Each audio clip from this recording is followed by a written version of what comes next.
Okay, hello everybody. Good morning. I am really thankful to be here. I'm really excited to present to you guys. This is part one of a two-part series, I guess if you can call two parts a series, on trauma-informed care. So today we're going to be exploring trauma. How does it impact us? I'm getting ahead of myself. I don't need to go into the objectives yet, but I'm Chelsea Davis. I'm from the Women's Center of Tarrant County. And yeah, I'm the trauma trainer for the Women's Center. So I'm going to be here giving you some of my trauma-informed care trainings and presentations. So let's get started. A little bit about the Women's Center in case you're not familiar. We were started over 40 years ago, and our mission is to inspire and empower women, men, and children to overcome violence, crisis, and poverty. So we do serve men, even though we're called the Women's Center. We serve anybody, no matter their gender identity. We have three main departments. First is employment solutions, and that's to help people who are unemployed or underemployed. So we're helping people find a job or a better paying job. We have connections with job training, professional education, financial coaching. So we're also working with families and adults on financial management, saving, planning, budgeting. And that's all for free. The services in our employment solutions department are at no cost. We also have general counseling, which is counseling for things like depression, anxiety, grief. We have support groups and one-on-one counseling. We have a program called Pearls that is for the elderly and aging in Tarrant County to help them remain connected. And that is the only department we have at the Women's Center that has a cost, but it's on a sliding scale. Our largest department is our Rape Crisis and Victim Services Department. So we are the Rape Crisis Center for Tarrant County. If you're familiar, almost every county in the state of Texas should have an agency that's designated to provide services to victims of sexual assault or sexual violence. So we are that agency for Tarrant County. We have a 24-hour crisis hotline. We respond to hospitals. If someone shows up at a hospital as a victim of sexual assault, we send an advocate to support them. We have case management, therapy, and legal assistance, all for free for primary survivors and secondary survivors. So maybe a loved one of someone who's been victimized, we will provide those services to them as well.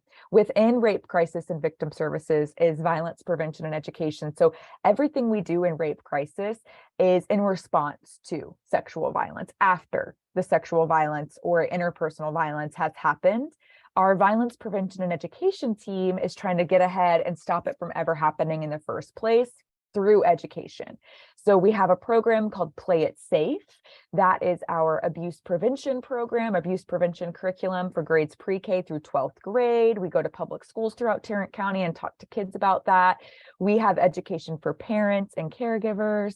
We have trainings for adults in the community. We go to a few residential facilities to talk to them about issues of violence. And we do professional trainings just like this. So my job title specifically is trauma trainer. I specialize in professional trainings on issues of trauma, how to work with survivors of trauma, as well as how to understand trauma on an individual level and a systemic level. And how does prevention play a role in both of those arenas, I guess. Any questions about the Women's Center or what we do, or really any questions at all throughout the presentation, put it in the chat, put it in the Q&A. Like Ashley said, I'm pretty good at keeping my eyes on a couple things at once. But I also have not done a virtual presentation in a while, so I might be rustier than I realize. So have grace for me if I miss your question. Please feel free to ask it again, or hopefully, other eyes on the chat will help me keep up with that. Okay, let's get started. So today what we're going to be doing is, this is kind of our first step into trauma-informed care. And what does it mean for an organization or an individual to be trauma-informed? But the first part of this is we have to have an understanding of trauma. What are different types and forms of trauma? How is interpersonal violence and sexual violence a very specific form of trauma? And what's the impact of that, both, like I said, on the individual and on our larger systems. Okay. So let's start with different types of trauma and trauma explained.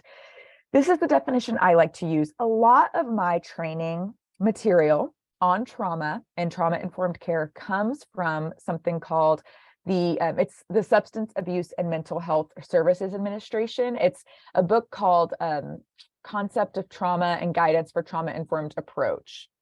I think that's what it's called, but I could be getting that title wrong now that I'm thinking about it. I just call it the Bible on Trauma-Informed Care. It's in my references at the end if you really want to know the title. But they sort of have provided the foundation for all of the trauma-informed care trainings that I do. And this is their definition of trauma that I really like. This is the one I like to work with the most. So we're talking about individual trauma specifically here. It is an event, it's a series of events, and it's anything really that's experienced as physically, emotionally harmful, and it has lasting effects on your whole being. So trauma impacts us physically, spiritually, emotionally, mentally, right? It's not very good at targeting its impact. I like to give the example of, if I'm in a really bad car accident and I break my leg, from the outside looking in, you can see the physical trauma of that accident. It's my broken leg. And when that broken leg heals, it would be really easy for you to assume, well, I've healed from that trauma, right? But what you don't see is that I have nightmares about car accidents for a few weeks, or when I get into a car, my heart rate starts to increase, or I don't actually feel safe driving a car, so I need to get an Uber everywhere. I need to get my brother, friend, sister to drive me everywhere. It's impacting my relationships. It's impacting my time management, my mental health, my sleep. It's impacting all parts of me that from the outside looking in, you may not be able to see. That's how trauma affects us, right? It's pervasive. It kind of spreads, and it doesn't target its impact very well. And sometimes it's hard to see the impact of any certain trauma. So let's look now at 4 different types of trauma. The first one is individual trauma. So this is that acute, it can be acute, chronic, or complex. So acute trauma is that one type of trauma, one time, a one-time traumatic car accident, a one-time natural disaster. Chronic trauma is one type of trauma that is long-term in nature. So maybe you're in an abusive relationship for 5, 6, 7 years, or you're a victim of abuse as a child, and it's an ongoing specific type of trauma. Complex is sort of a mixture of all of those. And honestly, complex trauma could contain these other types of trauma I have listed here as well. Complex trauma is that accumulation of traumatic impact that creates toxic stress. I'll talk more about toxic stress in a second, but complex is really, you've got multiple types of trauma kind of coming at you from multiple different places, and the impact is building and snowballing, so that something might be like the straw that breaks the camel's back, and it might look like this wasn't that big of a deal. Why are you freaking out about this?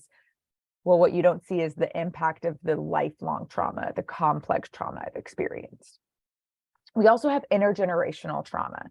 So this is the trauma that's passed down through families or other close networks of support, right? So we work with children who their parents have experienced trauma, and the impact of that has spread to the whole family. Okay, so, or you're living in a home where there's intense trauma. So witnessing domestic violence in the home, or having a parent who's incarcerated, or a family member who abuses a substance. Historical trauma. Oh, and going back to intergenerational trauma, this can happen even during pregnancy. People who have very stressful, highly stressful pregnancies, their babies can show high rates of cortisol and some disrupted development even into their first few months to a year of life, right? The impact of even just a stressful pregnancy is passed down physically. So trauma really does pass intergenerationally. Historical trauma, this is when we're moving into some of that systemic perspective here. Historical trauma is experienced over time across generations by a group that shares an identity. So something like slavery or segregation, right? Things that maybe today are not happening, or are not at least legally happening, right? And it'd be easy to assume that impact has gone away, that trauma's gone away because it's not happening anymore. But the historical impact of that really does live on in these groups that share these identities. And the last one is institutional. So this is that systemic trauma. It affects members of a group who have experienced trauma or violence, particularly from people with power. So systemic discrimination, the type of discrimination that is woven into our, housing industry, healthcare, the economy, education, right? The types of discrimination that live on in those systems, mass incarceration of Black, Indigenous people of color, right? These types of trauma that make it so an individual person may not have directly experienced that, but because of an identity that they have, they move through the world feeling the impact of this institutional trauma, feeling the fear of this institutional trauma. And that can contribute to some of that complex, that toxic stress. Are there any questions about these types of trauma? Any comments, thoughts? It's so different. Virtual is so hard because I can't read the room. So just let me know if like we're doing okay. But otherwise, I'll keep going. Okay, great. All right. So what we're going to do now is dive in specifically to sexual violence and interpersonal violence as specific forms of trauma. Part of what we do as a rape crisis center, particularly on the prevention side, is trying to get to a place of understanding that sexual violence is trauma. For something really interesting that brought a lot of these things together for me was I was preparing for a presentation on trauma among veterans, something like that. And I was reading about the number one causes of trauma or PTSD for military veterans. And for male veterans, the number one source of their PTSD was actual combat. For female veterans, the number one source of their PTSD was military sexual trauma. It was the sexual harassment and violence that they experienced while deployed. That was what was causing their PTSD most commonly. And these female veterans were in the same active duty combat as men, but it was the sexual trauma they experienced at higher rates that contributed most to their PTSD. Well, we know that you don't have to go to a war zone or a combat zone to experience sexual violence, right? It is pervasive. It is all throughout our communities, right? So we have to start talking about sexual violence as a form of trauma, legitimate form of trauma, okay? And interpersonal violence. So really the violence between people, right? So let's start with intimate partner violence. You guys might have these definitions down, and that's okay. We might go through this a little bit quickly, but that's that physical or sexual violence and non-physical forms of abuse by a current or a former intimate partner. Something really good to understand about intimate partner violence is that often the most dangerous time for a victim is when they're trying to leave or they have already left. So that key definition here, the key part of this definition is that it's a current or a former intimate partner. It's not always someone that you're currently living with or even currently in a relationship with. Sexual violence, some forms we want to talk about. Sexual assault. Texas law defines sexual assault as any oral, anal, or vaginal penetration with a body part or an object or being made to penetrate someone else. It's sex without consent, where consent was withdrawn or consent was gained through coercion. Coercion was added to the law in 2017 to sort of make room for these kind of gray area instances where someone maybe didn't use physical force to penetrate someone else, but they used coercive control. They used coercion. They manipulated. They used fear to get that person to consent, right? But it's not freely given consent, okay? We also have sexual abuse. So this is that tricked, manipulated, coerced, forced, unwanted sexual contact. And this almost always comes through this grooming process. That's far the most likely instance or situation is that there's been a grooming process, and over 90% of victims under the age of 18, they know their perpetrator. Okay, they know the person who's abused them. It's someone they know and trust. I grew up in the 90s and we were taught lots of stranger danger content. I was ready for a big white van to pull up to my front yard and for a guy to tell me he lost his puppy or he had candy, or, I kind of had all these scenarios, even as a little kid. I was an anxious kid, if you can't tell. I had all these scenarios that I was like, okay, that's not going to be me. Now we know that's really not the reality of violence against children, or that's not the reality of sexual abuse. The reality is there's a grooming process, and that these children know their perpetrators, and that often these abusers have not just groomed the child, they've groomed the entire family, they've groomed communities, they've established themselves as people worthy of trust or people who are safe. Which, how much more damaging is that when it is someone you felt safe with or someone you trusted? The last one is sexual harassment. So this is any, oh my God, I'm so sorry. I hope that sneeze didn't like blow out your headphones. I could feel that sneeze coming and I was like, no, hold it in. But all right. The last one is sexual harassment. This is any disrespectful behavior of a sexual nature. And that could be about someone's gender identity, their body, their sexual activity.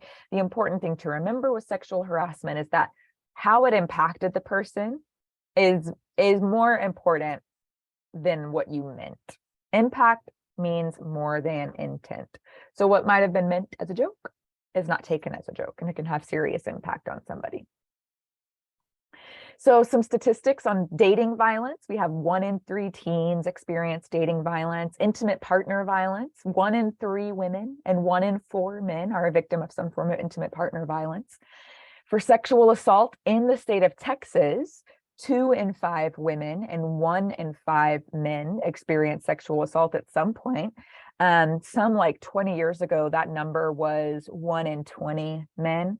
So the reporting is getting much more, reporting is happening much more frequently. So that's a positive development. And then for child sexual abuse, nationally, we see 1 in 4 girls and 1 in 6 boys are victims of sexual abuse. And when we're talking about prevalence or statistics of sexual violence, we all sort of have a general understanding that these numbers might be lower than the reality. When I do specific trainings on sexual violence, we really dive into barriers to reporting and why victims don't report. And with an understanding of all of those barriers, it kind of leads us to wonder, are the numbers much higher than this? Right, but this is what we have. Most of this is self-reported. So this is what we have, and this is what we're training on. But we all kind of hold the idea that it might be higher than this. So one more thing I want to talk about with sexual violence is the sexual violence continuum.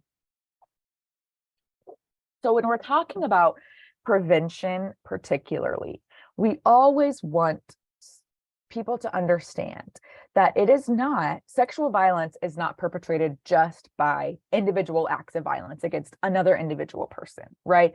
It is perpetrated and it is perpetuated by norms and expectations and sort of allowances that we make on a larger scale that foster these environments where sexual violence can occur. And that's rooted in oppression.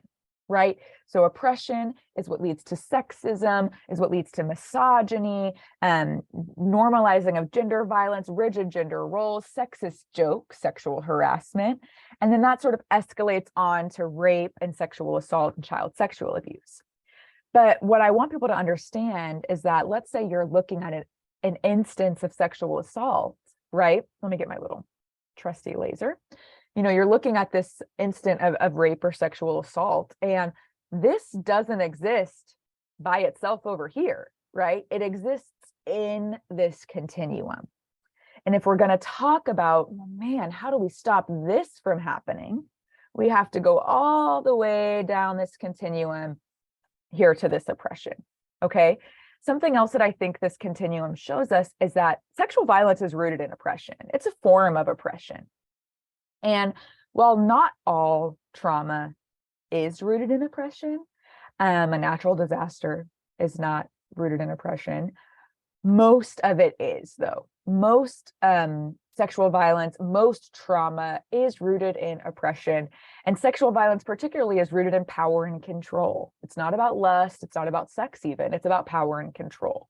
So if we're going to talk about, let's get rid of sexual violence, we've got to have these bigger conversations about systemic oppression, systemic misogyny, normalized violence against certain gender identities, certain vulnerable groups.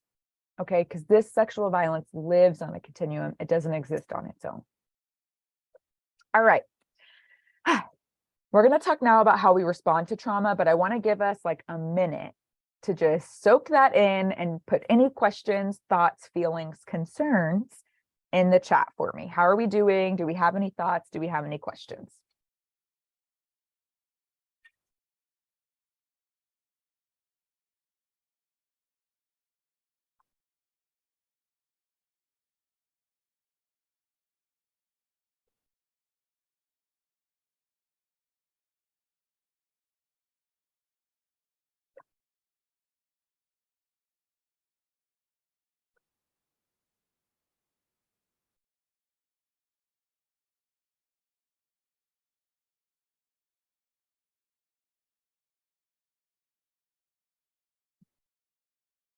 Okay.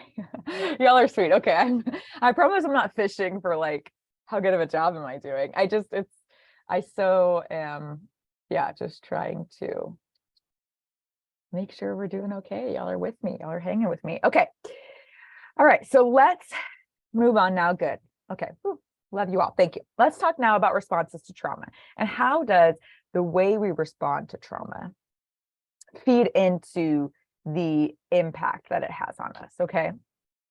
So when we experience something threatening, life-threatening, right, we have one of three immediate responses. They all start with F. Most of us have heard them, right? We have fight, flight, or freeze. And unless you're highly trained to respond in a certain way, you have very little to no control over which of these responses your body chooses, right? This happens deep on an instinctual level. So we might hear a lot, here at the Women's Center, we hear a lot of survivors of assault saying, why didn't I run away? Why didn't I fight back? Why didn't I scream, right?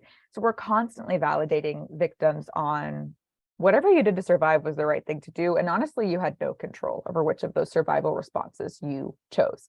Your survival brain kicked in and said, let me choose my best bet at survival. Okay. And we want our brains and bodies to do this, right? Thank your survival mode today because it's kept you alive this far. We want our brains and bodies to respond, but we are not meant to live in a state of fight, flight, or freeze. It's not good for us. When we live in that place, fight, flight, or freeze, it creates toxic stress. So there are three types of stress that we want to break down: positive, tolerable, and toxic. So positive stress is that something happens, you've got to respond quick, you've got to think on your feet, you've got a brief increase in heart rate, maybe a little shot of cortisol, and then you're fine. I'm going to give us another car metaphor. I'm not a car person, but it's DFW, or some of you aren't in DFW, it's Texas. So I'm assuming it's the same everywhere. Everybody drives everywhere, right? Most of us drive a car. So let's imagine you're driving to work and you're on whatever highway you take, and it's in the morning, you've got your coffee, you've got your radio, you're just kind of in autopilot, getting to work. You're on the highway. The car in front of you slams on their brakes. So you slam on your brakes because you don't want to hit them, right? They accelerate again, you accelerate again, everything's fine. That's positive stress. It might have kicked up your heart rate a little bit. Ooh, that was close. I almost hit them, but we're fine. Let's go. By the time you get to work, you're not even going to be thinking about it. Okay. Tolerable stress might be if the car in front of you, maybe you were driving a little too close to them. Maybe you were driving a little too fast. It was a maybe sticky part of the highway where there's some construction or turns, whatever. And they slam on their brakes and you have to actually swerve onto the shoulder, veer off out of the lane of traffic so that you don't hit them and you don't get hit, right? You go over those bumpy things. It might take you a little bit longer to sort of get back. You've got to make your way back into traffic. It might feel your heart rate might be, racing a little bit because I was a really close call. I almost hit them. I almost got hit. Man, that would have thrown my whole day off. That would have thrown my whole week off. Oh, that could have been bad. That's tolerable stress. Everything worked how it needed to work, but it was a little more intense. Okay. Toxic stress might be if that scenario happens, like every minute and a half on your commute. So every minute and a half, every 90 seconds, you're slamming on your brakes. You're veering off to the shoulder. You're slamming on your brakes. You're swerving into the other lane because the person in front of you, everywhere you go, it's just like gridlock traffic, can't get ahead. By the time you get to work, you have not drank your coffee. You have not focused on anything that was on the radio. You are depleted because your whole commute was survival mode. That's toxic stress. When someone has that frequent, prolonged adversity and they don't have support, it actually activates our stress response systems and it disrupts that development of our brain. It disrupts our organ systems. It increases our risk for stress-related disease, cognitive impairment, especially if we have this toxic stress at a young age. This is all sort of rooted in the adverse childhood experiences study. I'm going to show us a video. I know probably a lot of us have heard of ACEs, but hopefully I'll present some interesting perspective on it for you. But we're going to watch an overview video of the adverse childhood experiences study. And then we're going to talk a little bit more about what this study taught us about the way victims of trauma act, behave, feel, and think.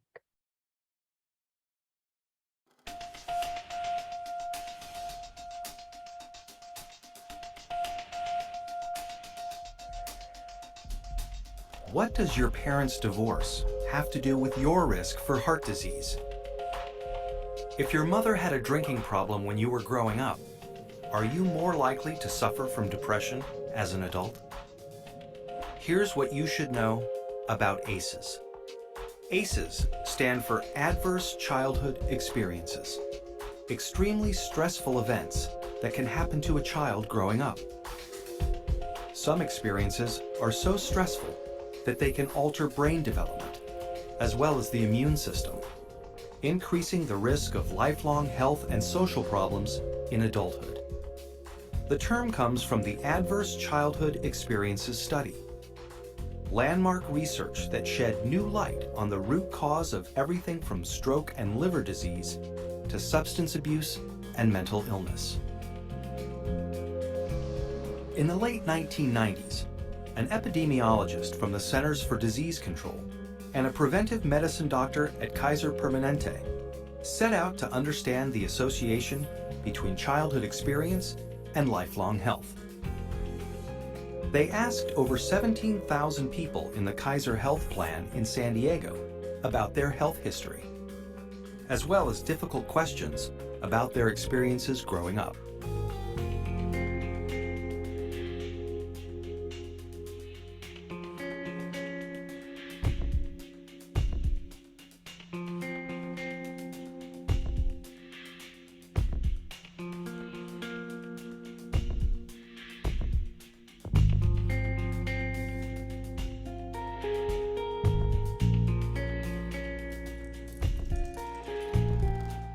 Anda and Felitti tallied up 10 different kinds of adversity in this largely middle-class and college-educated population.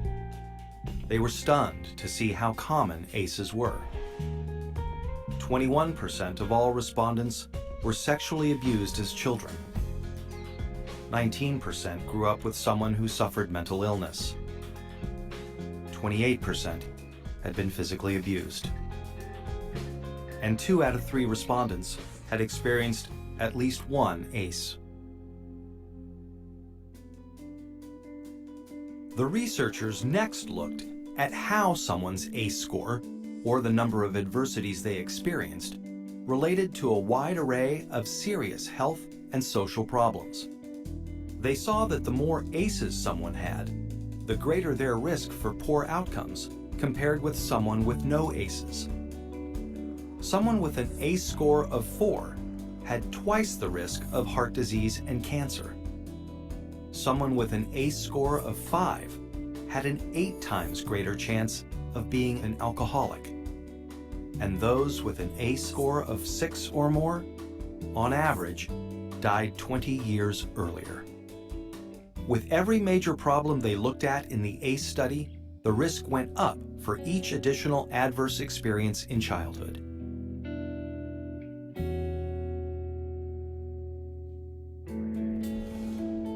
As Dr. Robert Anda says, what's predictable is preventable.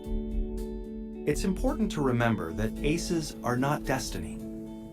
ACEs are a tool for understanding the health of a population as a whole.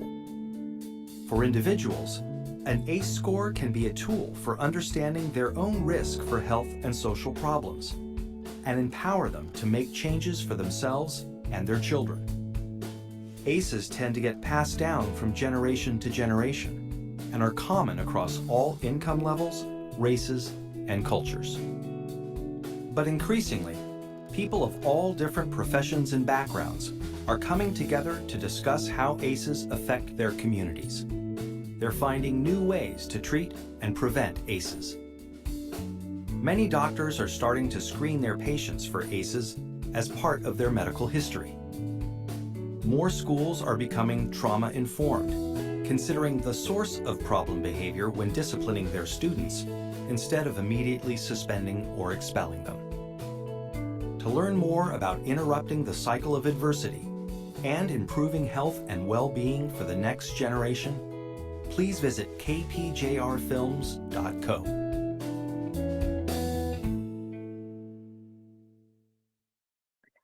Okay, so what the ACEs study showed us is that early adversity has a lot of impact, has lasting impact.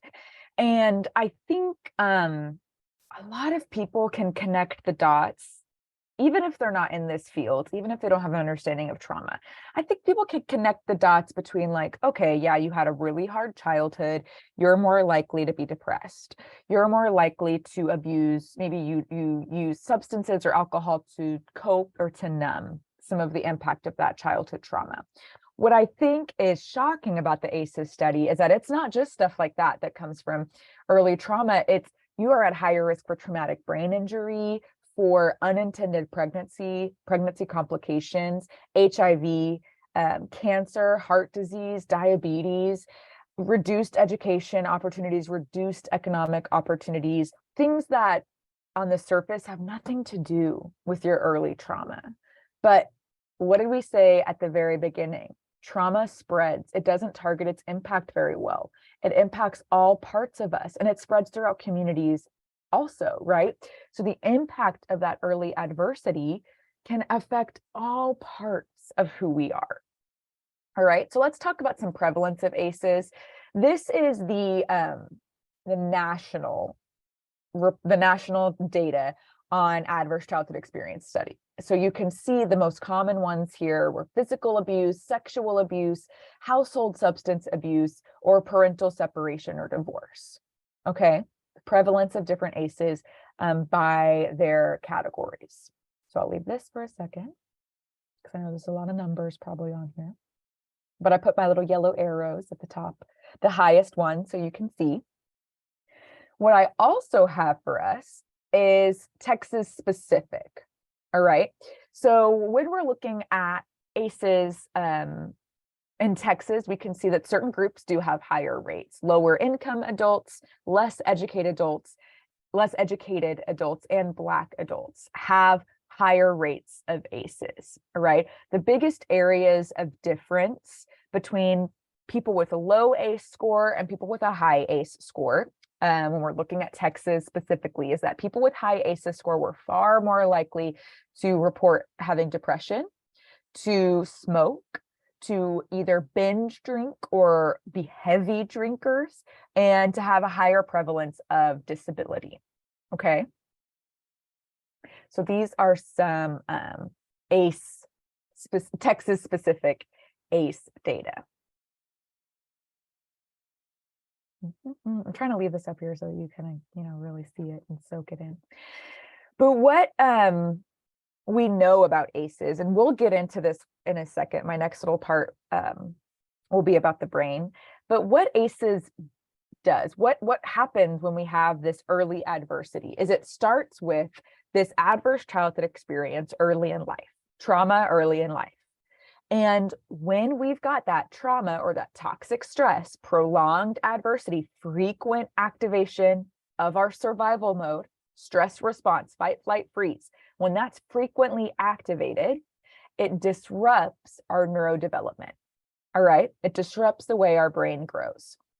And the part of our brain that's disrupted, the neurodevelopment that is disrupted, is this upper and frontal part of our brain where social, emotional, and cognitive functioning live. Rational decision making, problem solving, good communication, emotional self-awareness, right? And when we've got this impairment in our social, emotional, and cognitive functioning, we are more likely to adopt some health risk behaviors. We don't always make the best decisions for ourselves. I sometimes say, our people picker is a little bit off. We might pick not the best people to be in relationship with, spend time with, right? We make riskier decisions. Our problem solving is impaired. Our decision making is impaired. And that increases our rate of disease, disability, and social problems. Okay.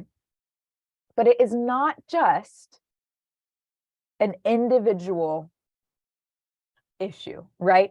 This shows us ACEs on an individual's level. The trauma disrupts the brain, impacts your functioning, you make worse decisions, you have worse outcomes, okay?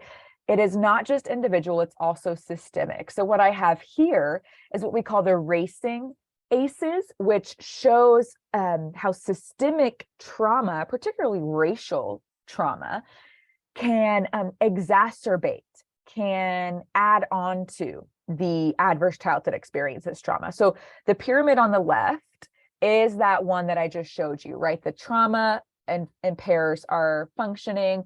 We adopt risky behaviors. We have these social problems. Okay.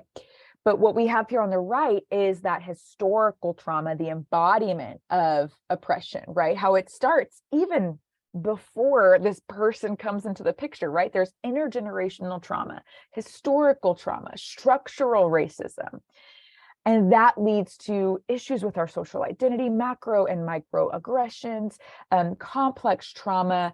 We have neurological development that's affected by that from, I could go on, but I'm trying not to give you too much. I'll let you read this. But you have grief, the grief and rage of people of color, and then the coping that they have to adopt to survive, right? Their toxic stress comes from not just their own individual experiences of trauma, but the systemic experiences they have as well. And this increases those risks of burden and disease and just quality of life loss for people of color. So a few things that I want us to talk about here when we're talking about systemic trauma and systemic oppression. In our next presentation, part 2, I'm going to get into the importance of viewing our clients through the lens of intersectionality. And this is a visual for that, how race and systemic trauma can intersect and impact people's lives and well-being in ways that are far beyond their individual control, right? So when we're looking at ACEs data, and there's a really good report I found, it's in my references at the end, and it breaks down ACEs data by race and ethnicity, okay? So nationally, 61% of Black children and 51% of Hispanic children have at least one ACE versus 40% of white children. So we already see higher numbers of ACEs among Black and Latino, Black and Hispanic children. Something interesting is that across the board, the most common adverse childhood experience was economic hardship or divorce and separation from a parent.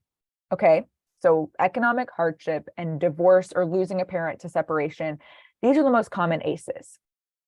For white children, the next most common ACEs was living with an adult with a mental illness or living with an adult who abused a substance. For Hispanic children, the next most common ACE was parental incarceration or living with an adult with substance abuse addiction. Okay, for Black children, their next most common ACE was parental incarceration. They were more than twice as likely than white children to lose a parent to incarceration. Okay, and the most common ACEs are still seen at significantly higher rates among Black children than they are compared to white children. Specifically for our region, Texas, Louisiana, Arkansas, Oklahoma, Black children in our region have the highest ACE scores in the entire country. Okay, so we're seeing in the hard data, we are seeing more adverse childhood experiences among Black children and Hispanic children than we are compared to white children. That's not to dismiss the trauma of white children at all. That's just to bring this extra layer of, this isn't just individuals. Sometimes this trauma is coming from systems of oppression. Okay. So what does this trauma do to us? I talked to you about disrupted neurodevelopment. You can see here, it says allostatic load. I'll explain that in a second, how this impacts our brain and behavior. But before we dive into that, I want to just check in. Are there any questions, any thoughts? This is kind of a heavy section, talking a lot about trauma and individual trauma, systemic trauma. So are we doing okay? Does anybody have any questions, any thoughts they want to bring up or contribute? I see a thumbs up. Thank you. So, okay, so 61%, I see in the question, the chat, can you repeat the ACEs for white and Black children? 61% of Black children nationally have at least one ACE. 40% of white children nationally have at least one ACE. Black children were twice as likely than white children to lose a parent to incarceration. And Black children in our region specifically, which is Texas, Louisiana, Arkansas, Oklahoma, based on this report that I read, that's how they split up the regions. Black children in our region have the highest ACE scores in the country. And I'll point out to you at the very end which report this was. I have my works cited, so we can see it. Any other thoughts, questions, feelings? Are we doing okay? This is a lot for 10:45 in the morning. Okay. We are going to keep on keeping on. This is really important. I agree. All right. So how does this trauma impact us? What do we mean when we say there's disrupted neurodevelopment, disrupted social, emotional, cognitive functioning? All right. So we're going to watch another video about toxic stress specifically. And what this does, this is sort of in the context of children's brains and bodies, and what this does to them. So I want you to pay attention to when it talks about the amygdala. They're going to touch on the amygdala, and then we'll dive into that in the next slide.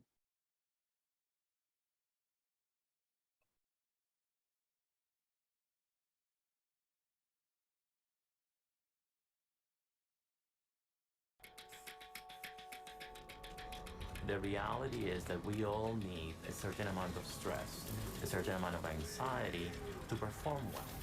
If we don't care about that exam that we're going to have tomorrow, we'll probably fail.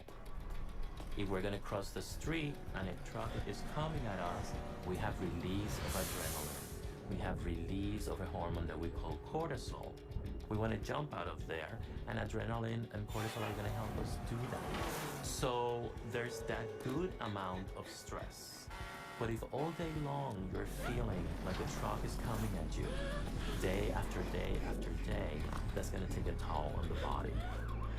And the amygdala obviously here has greater activation. Yes. In the PTSD. We were able to image children that had experienced trauma and compare those brain images with children that didn't have an experience of trauma and didn't have symptoms.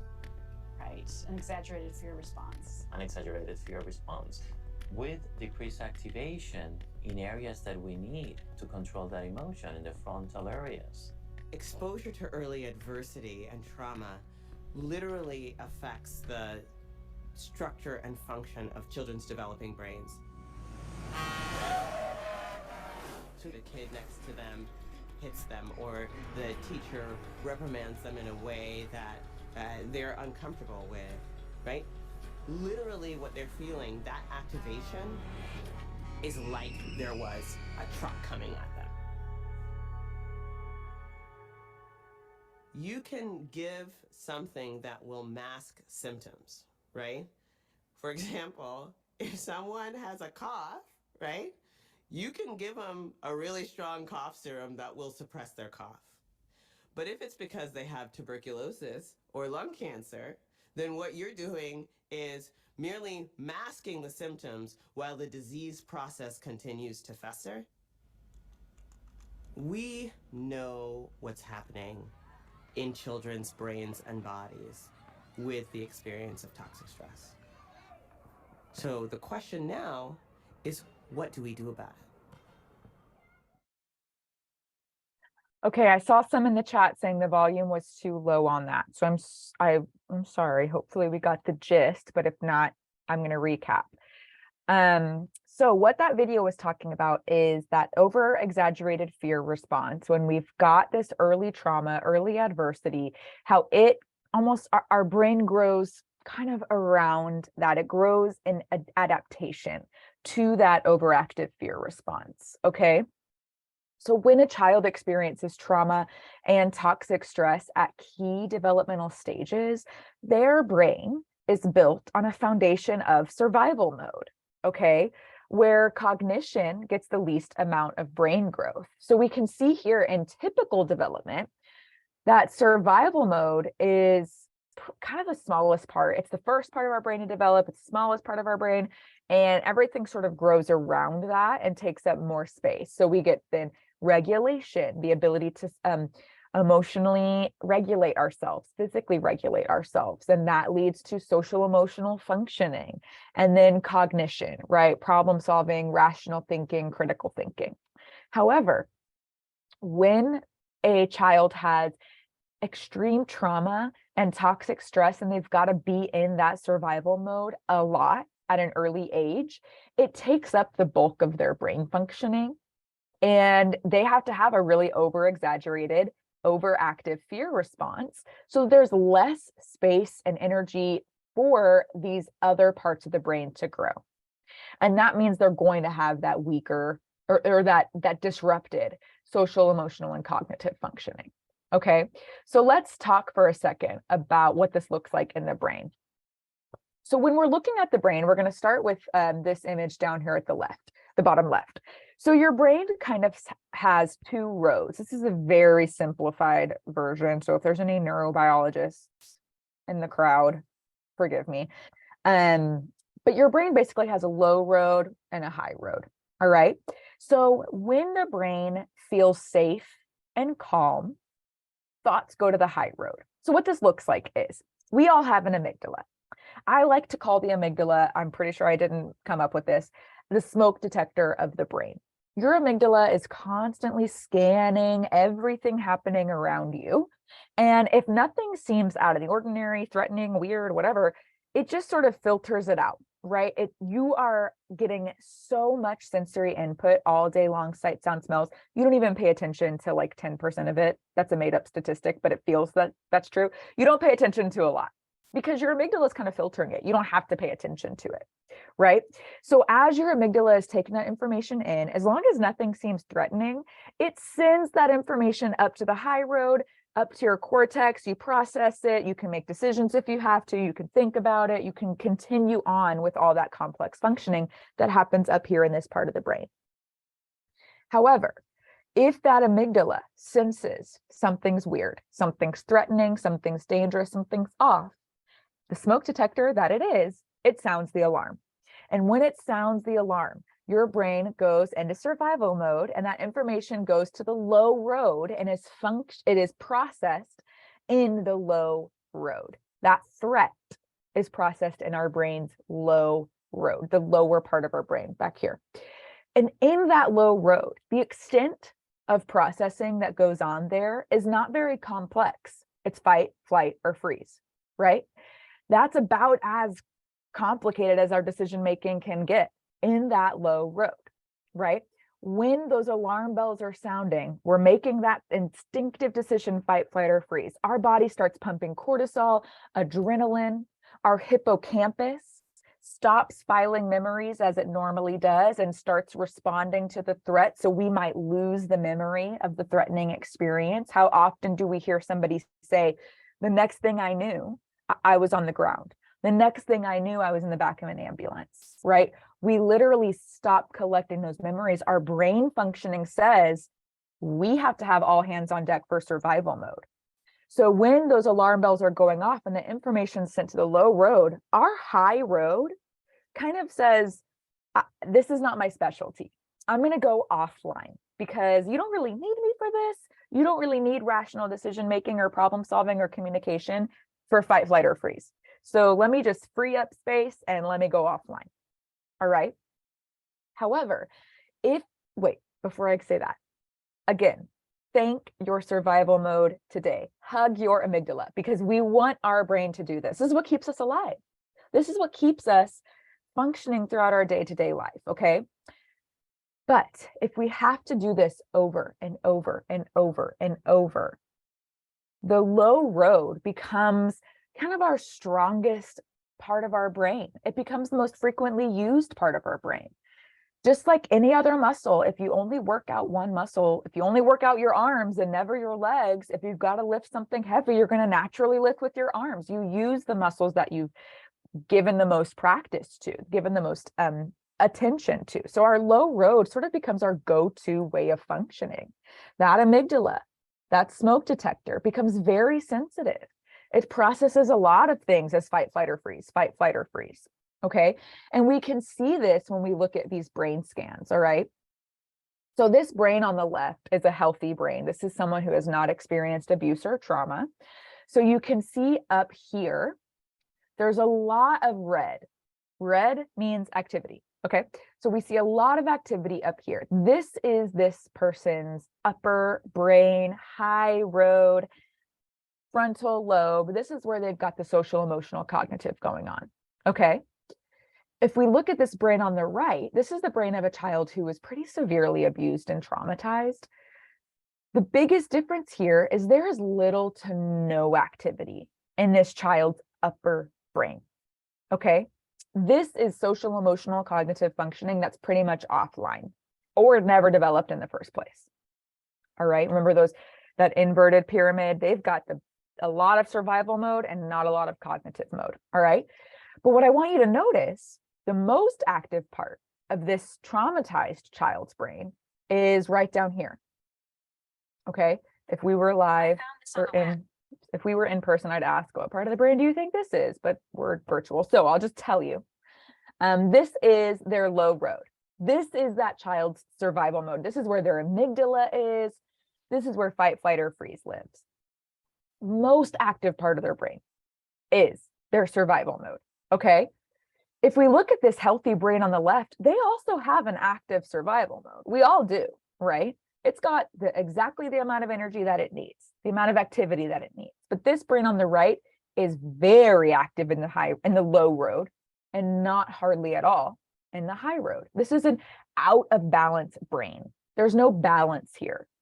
We might call this a bottom heavy brain. Their low road is very active and very responsive. So, let's say you're sitting in a classroom and somebody drops a textbook.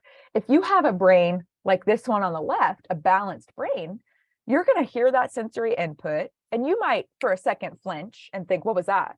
Your fight, flight, or freeze might sort of peek in. You're like, what was that? Are we okay? But your upper road is very quickly going to take over and say, it was just a book. I can see the book that dropped. We're fine. Move on. If you have a brain like this one on the right and you hear that loud noise, you've got a very quick to jump in, fight, flight, or freeze. And you do not have as strong or as active of that cognitive functioning to sort of balance out that response. So you might think, what was that? What was that sound? What was that sound? Okay, he dropped a book. You can see he dropped a book, but it takes you that much longer for that upper road to get back in control and say, all right, calm your heart rate down. You're safe. You're in a classroom. You've got that out of balance brain. You don't have as strong or an active of a high road to help you process that feeling of being unsafe, right? If you feel unsafe, it's much harder for someone with a brain like this to get to where they feel safe. Okay. So this is probably, one of the most important pieces of this presentation. So I do want to take a minute and make sure, do we have any questions? Do we have any thoughts? Is there anything we want clarification on before we move on from this brain imaging? How can we help teens with an abused brain? So we'll talk about that. We're going to talk about how to be a trauma-informed organization that responds appropriately to individuals with this type of brain and behavior. So put a pin in that. Any other thoughts or questions?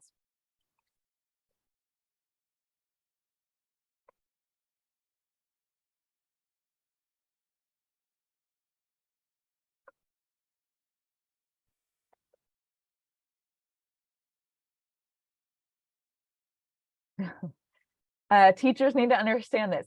I agree. I do offer a ton, and I do have a opportunity to present a ton to teachers and educators on trauma-informed classrooms, as well as TBRI, trust-based relational intervention, which is a therapeutic intervention for people with histories of trauma, particularly kids and adolescents who have histories of trauma. A lot of educators do get, if they'll let me, I do TBRI for them, TBRI in the classroom, which I think has gotten a lot of success. But I agree, teachers to me are one of the front lines of this.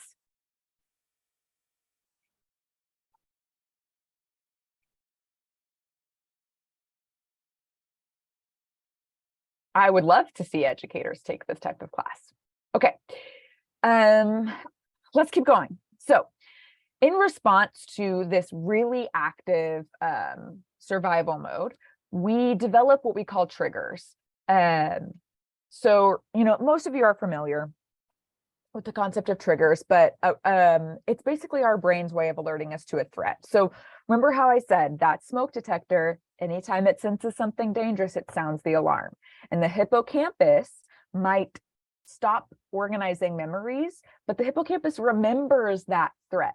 Okay, it remembers that what was threatening, what made us feel threatened.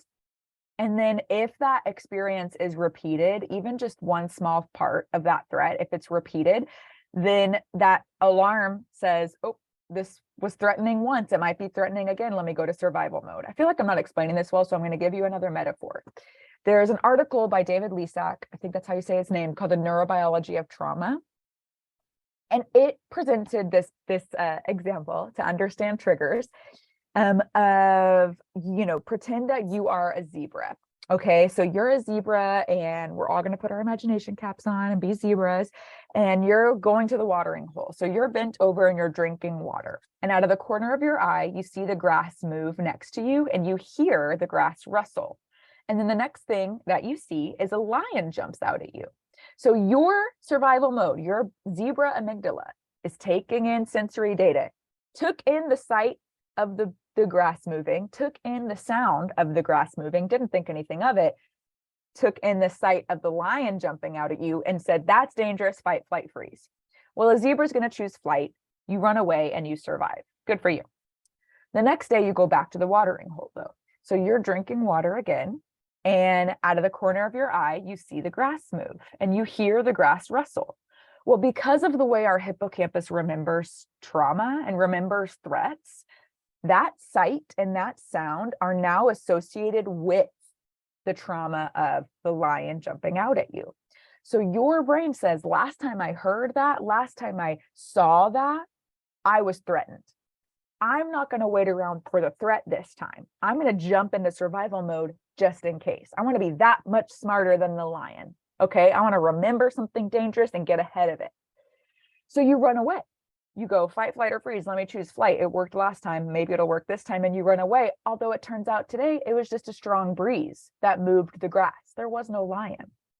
When someone has a history of trauma and having to survive trauma and having to choose a survival response over and over and over again, they sort of collect this long list of things that might trigger a threatening memory, make them feel like they're unsafe. And so in their mind, I'm not going to wait around for the threat this time. I'm going to be that much quicker and get away. So a child who is used to, at home, I hear yelling, I get hit, they go to school and they're in PE and the coach is yelling to be heard across the gym. That child thinks, I'm not going to wait around to get hit. I'm out of here. I'm going to run out the door, go into the hallway. I'm getting myself somewhere safe.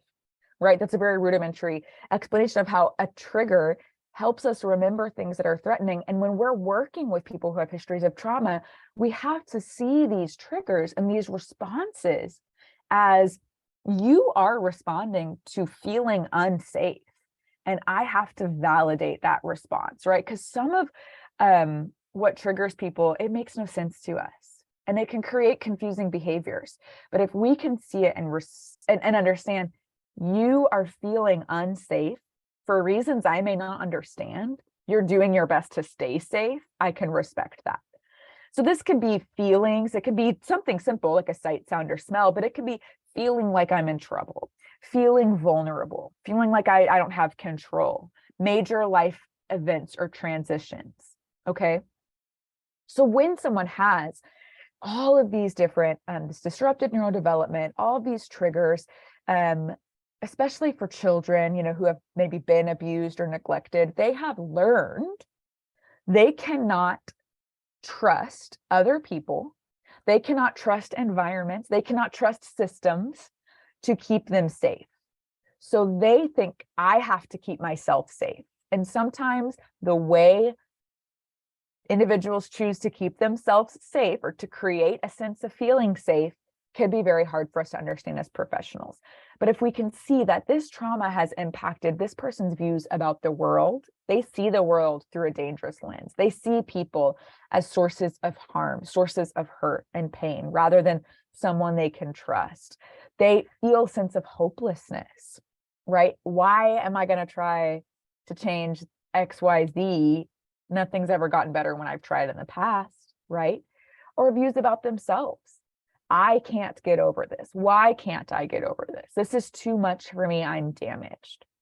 So it's deeper than you got triggered, you ran away. This is people's deeply held, often unconsciously deeply held views about other people, about the future, and about themselves. These are not quickly uprooted. Okay.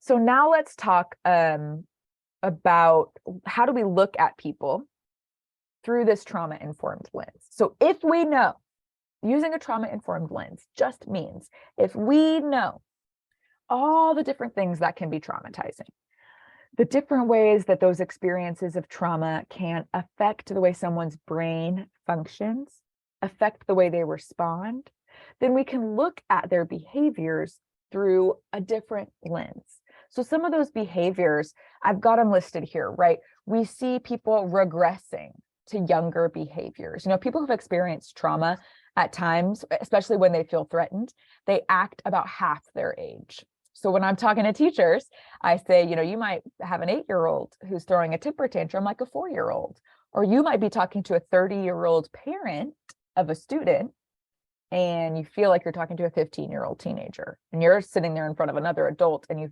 doesn't feel like you're talking to another adult, right? Unfounded fear, so increased fearfulness, increased anxiety, complaints of physical problems, avoiding certain places, people's things, irritability, anger, aggressiveness, excessive clinginess, difficulty concentrating, isolation, problems sleeping, problems with nightmares. And then for younger children especially, we see trauma expressed through play. Okay, so is there anything on here that you guys have seen in your work with clients, or anything that I missed?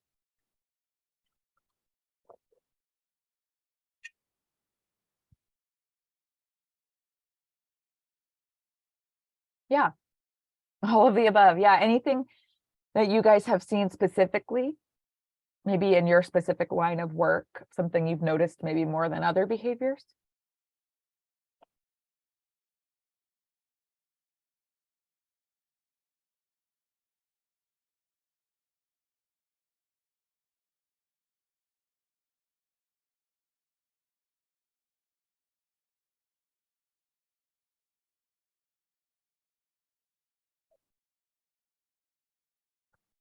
Okay. Well, feel free to just chime in.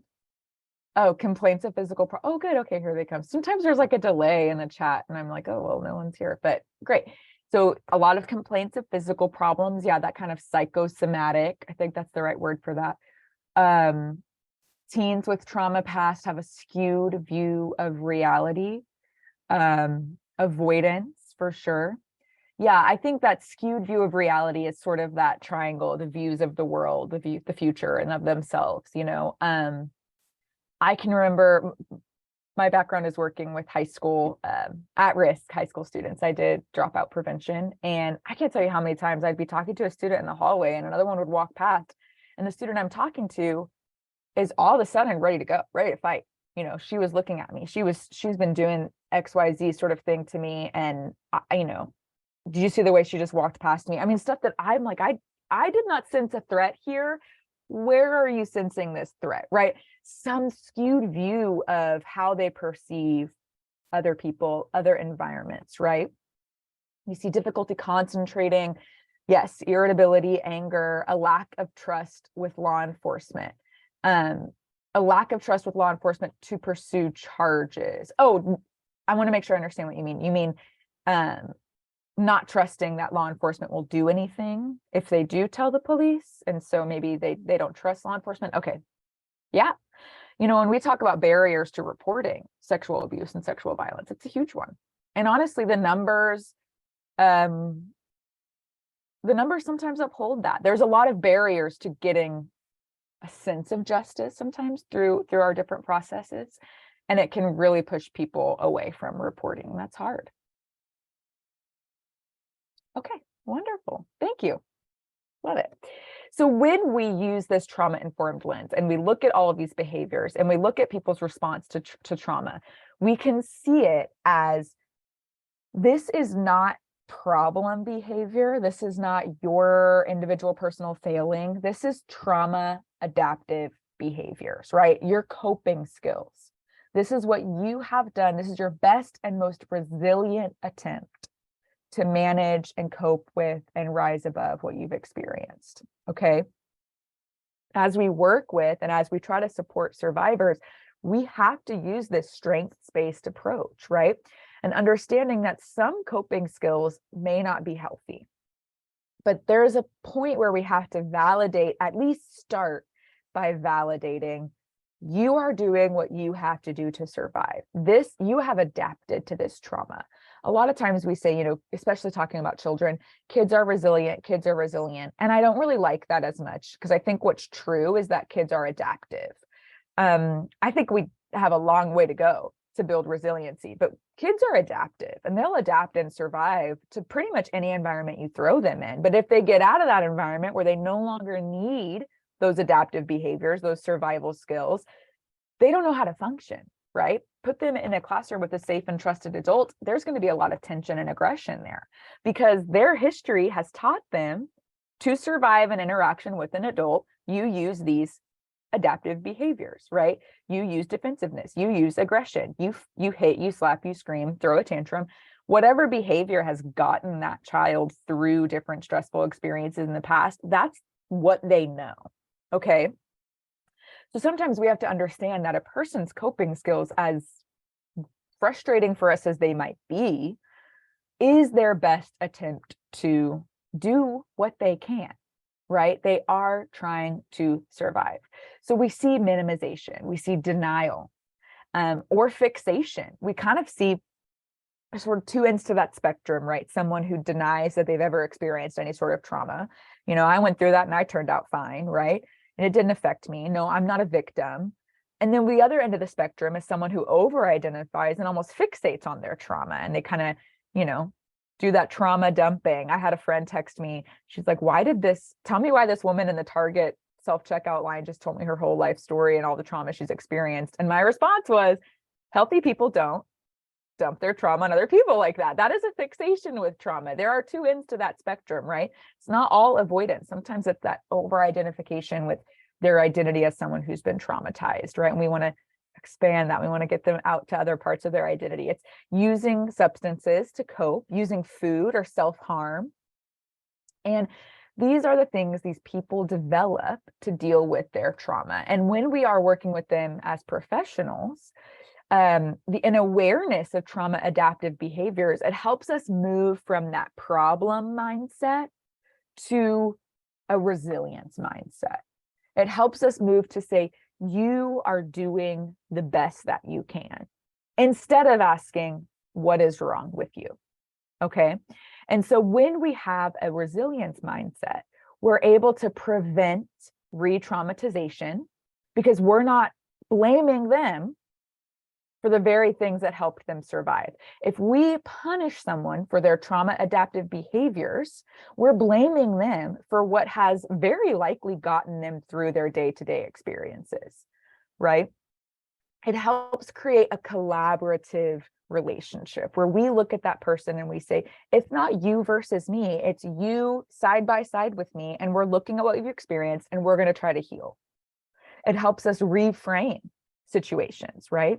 And once we make this perspective shift, we can start to see that these individuals we work with who have histories of trauma really are doing the best that they can. This is how they've survived. It's how they've coped. This is the essence of strength-based perspective in trauma-informed care. It helps the client see their own capacity for resilience, to see their own capacity for survival. You know, there were times where I would tell someone, if all you can say is you made it to today, you made it to, what is it, January 10th? January 10th, 2023, good on you. Like that's something to celebrate, right?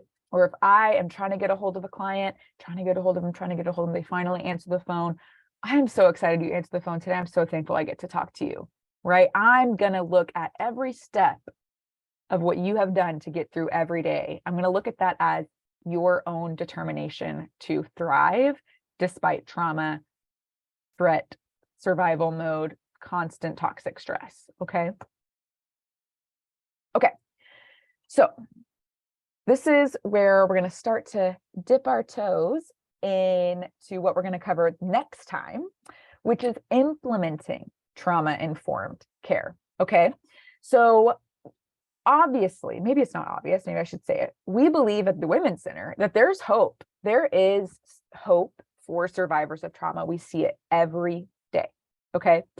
But a lot of this recovery from trauma and toxic stress, it's dependent on your history of trauma, right? What have you experienced? The complexity of that trauma.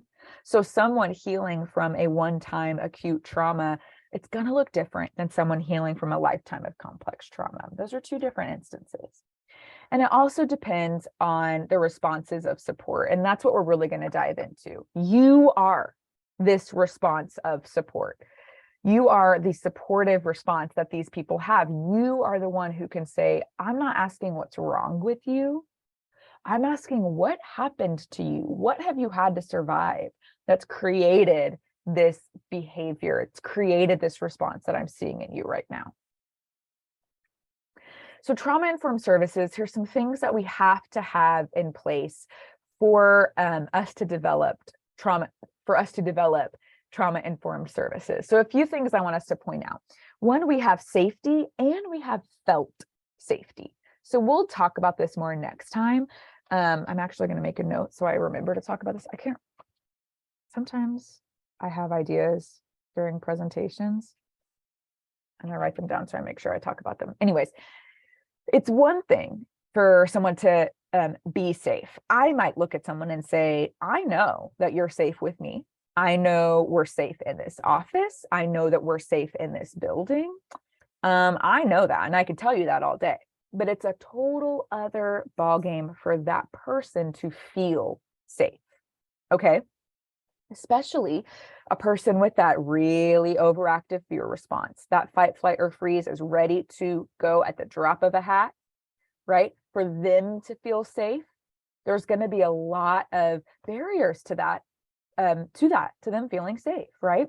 And until we get that felt safety, until we get them to feel safe, to believe that they're safe, we can't move up into the social, emotional, cognitive place where we're trying to do the work. The healing, the therapy, whatever, the case management, whatever it is that we're needing from them. If they're still stuck in, I don't feel safe, we will not get up to any sort of, to accomplishing any sort of work with them, right? And sometimes the work is getting them to feel safe with other people in certain environments, right? But that has to be our priority. What will make them feel safe? How will they get a sense of felt safety? That has to be our priority, okay? We have to build trust with them. The things that help us feel safe. I can trust people, right? I have choices. My voice is being heard. My voice matters, right? We are collaborating with them. We are not posturing ourselves as the expert on their trauma. I'm not the expert on your trauma. I'm not the expert on your experience. You know it better than I do. You just might need some help reframing it and working through it, right? but I don't know you better than you know you. I'm collaborating with you. Okay. I see my clients as equal players in this game, and we're empowering them. We give them the power. We don't give them anything. We help them acknowledge you are powerful. You have a voice, you have a say, you have the power to heal, right? And I'm going to help you with that. I'm going to come alongside you with that. Okay. Especially if we know a lot of trauma, abuse, violence, it's about power and control. Someone has taken away this person's sense of power and control. How meaningful is it then for us to say, hey, you hold all the cards here. You have a say. You're the one your thoughts and feelings matter most in whatever work that we're doing together. Okay. So this again is from that Substance Abuse and Mental Health Services Administration. Oh, the book is called Trauma Informed Care in Behavioral Health Science. I have it written in my notes on this slide. So they sort of outline, this is what we're going to talk about next time, but they outline these elements of trauma informed care, right? The sort of 6 components that really need to be in place for an agency, an organization to be doing trauma informed work. Right. So we have to be in collaboration with survivors, and we have to be in collaboration with other service providers. We have to view individuals through that sociocultural lens, that intersectionality, understanding all the pieces of their identity that have created their lived experience. They're not just the one facet of them that we can see. There's a lot to people. It's strengths-based. It builds trust and safety, especially felt safety. It prioritizes trust and felt safety. It instills trauma knowledge at all levels. I could go on about this one because I think too many organizations look at, all right, we're going to be trauma informed. Let's first get our client facing, feet on the ground staff trained in trauma informed care. That's great.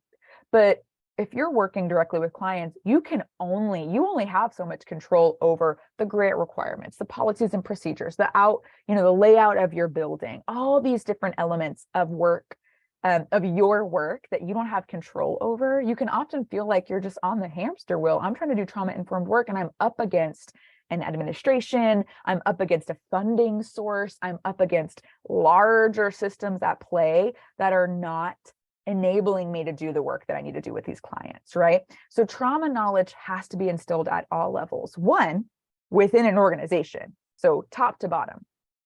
I don't want to say top to bottom because that makes it seem like I don't like the idea of a hierarchy, but from left to right, all people at this agency need to have an understanding of trauma, whether you are the CEO, whether you're a board member, whether you're working directly with clients, whether all you do is answer phones, whether you're the security guard opening the door for people, whatever your job is, trauma knowledge can play a role.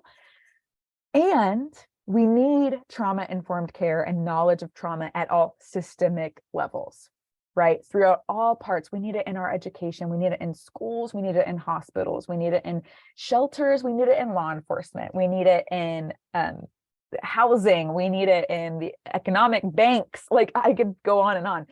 It has to happen at all levels, right? We will only get so much done if we are missing. Okay.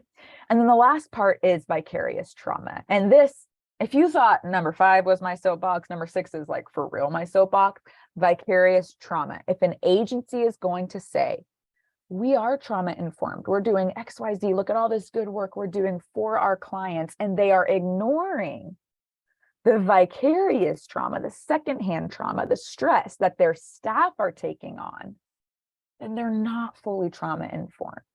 We cannot ignore the stress and trauma that often comes from doing this work.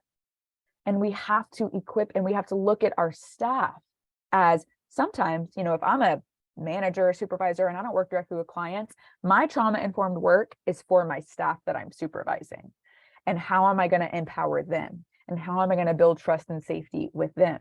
And how am I going to look at them as a whole and someone who has a family and life outside of this workplace? All of the above. We have to be willing to address that if we're going to be trauma-informed.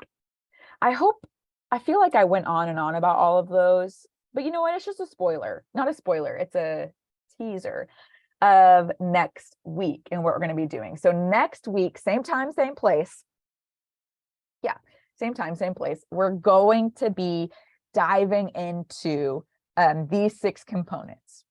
Okay, and how do we do them? How do we bring them into play in our practice? Okay. And if you're going to come back, which I hope you do, be prepared to share, because I'm going to open it up for some activities, for some discussion. I want to hear from you guys. You know, I see sometimes my role as a trainer and an educator is not to give you all the knowledge. It's to help you access knowledge that other professionals already have, right? And it's to help you share knowledge that you already have. Some of the best presentations I ever went to as a social worker, it had nothing to do with what the person was up there saying. It had everything to do with what my coworkers were telling me, like, oh yeah, I do this. And oh, I've tried this before and it worked really well. That's what I was taking notes on. So I want to provide some space for that for you guys next week. So hopefully come prepared to share. I will send a PDF of this to Ashley. I guess I'm thinking if somebody wants a copy of the presentation. Okay. You can send it to me and then we'll get it out to them. Okay. I do also have my own evaluation for you to do. I'm making a note of that. Hold on. So if you will scan this, I'll also put the link in the chat for you. So this helps me keep track of my stats for my own grants and, you know, stuff like that. So if you'll fill this out, there is a section on here, because I know you guys you're from all over. There is a section on here where if you want to hear more about some of the other trainings and content that our violence prevention and education team provides, to leave your email address. So please drop that in there for me and I'll send you an email about here's what we can do if you're in Tarrant County, here's what we can do if you're outside of Tarrant County, things like that. So please feel free to put that in there and, you know, give me your feedback, anything you want to see next time, stuff like that. So, and I'll send a PDF to Ashley. Okay.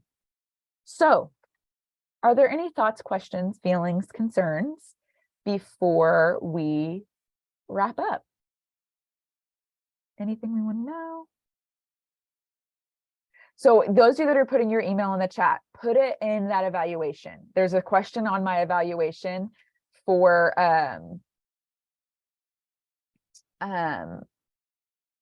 you to get more information. So